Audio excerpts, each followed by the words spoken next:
আসসালামু আলাইকুম, স্বাগতম ডক্টর নাজমুল হোসেন চ্যানেলে এবং পেজে।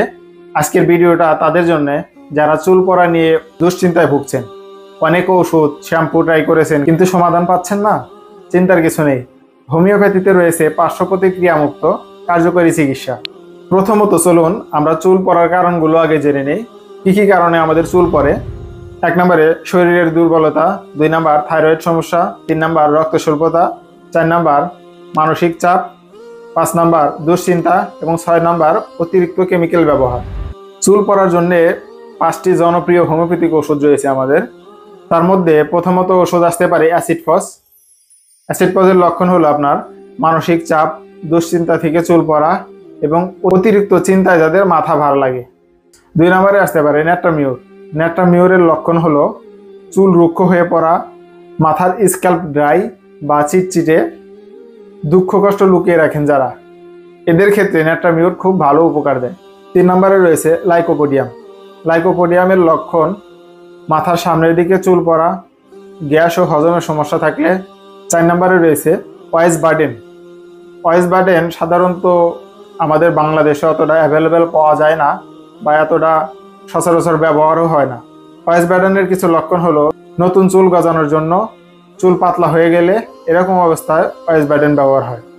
স্ক্যাল্পে ম্যাসাজ করলে চুল পড়া কমায় এবং নতুন চুল গজাতে সাহায্য করে।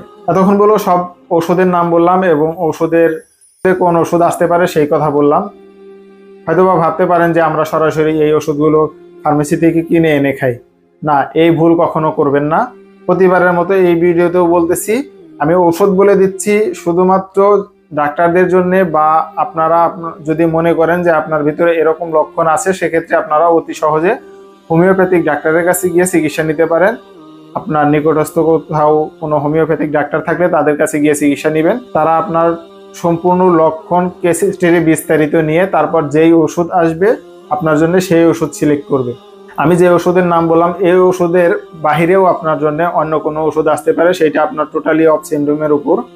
এছাড়াও আমাদের কিছু হোমিওপ্যাথিক তেল রয়েছে, সেক্ষেত্রে সেই তেলগুলো আপনি ডাক্তারের সাথে পরামর্শ করলে ডাক্তার আপনাকে ওই তেল দেওয়ার সাজেশন করতে পারে। সেটা এক এক ডাক্তারের এক এক রকম সাজেশন হতে পারে। আপনারা ডাক্তারের পরামর্শ অনুযায়ী অবশ্যই চিকিৎসা নেবেন। অতিরিক্ত পরামর্শ সর্বোপরি বলা চলে যে আপনারা ঘরোয়াভাবে কি করবেন বা আপনাদের নিজের চেষ্টা কি করবেন চুল পড়া রোধে কি করতে পারেন আপনারা। 1 নম্বরে পর্যাপ্ত পরিমাণে পানি পান করবেন। 2 নম্বরে রাতের ঘুম ঠিক মতো ঘুমাবেন, বেশি রাত জাগবেন না। 3 নম্বরে অতিরিক্ত কেমিক্যাল শ্যাম্পু এড়িয়ে চলুন। যদি কোনো হোমিওপ্যাথিক ডাক্তার কোনো শ্যাম্পু সাজেস্ট করে সেক্ষেত্রে সেই শ্যাম্পু ইউজ করতে পারেন সেই ডাক্তারের পরামর্শ অনুযায়ী। এবং মানসিক চাপ ও স্ট্রেস কমান। চুল পড়া আর দুশ্চিন্তার কারণ নয়, হোমিওপ্যাথি আপনাকে দিতে পারে সহজ ও নিরাপদ সমাধান। তাই আপনার নিকটস্থ হোমিও ডাক্তারের সাথে পরামর্শ নিয়ে আপনি আপনার চিকিৎসা নিতে পারেন বা আমাদের কাছ থেকেও চিকিৎসা নিতে পারেন। যদি আপনারা অনলাইনে দেখাতে চান সেক্ষেত্রে আমাদেরকে হোয়াটসঅ্যাপে অথবা মেসেঞ্জারে নক করলে আমাদের সাথে বিস্তারিত আলাপ আলোচনা করতে পারবেন। ভিডিওটা যদি ভালো লেগে থাকে অবশ্যই লাইক দিবেন, শেয়ার করবেন। আর যারা চ্যানেল থেকে দেখতেছেন আর যারা ইউটিউব থেকে দেখতেছেন তারা অবশ্যই চ্যানেলটাকে সাবস্ক্রাইব করবেন এবং যারা পেজ থেকে দেখতেছেন তারা অবশ্যই আমার পেজটাকে ফলো দিতে ভুলবেন না। ধন্যবাদ।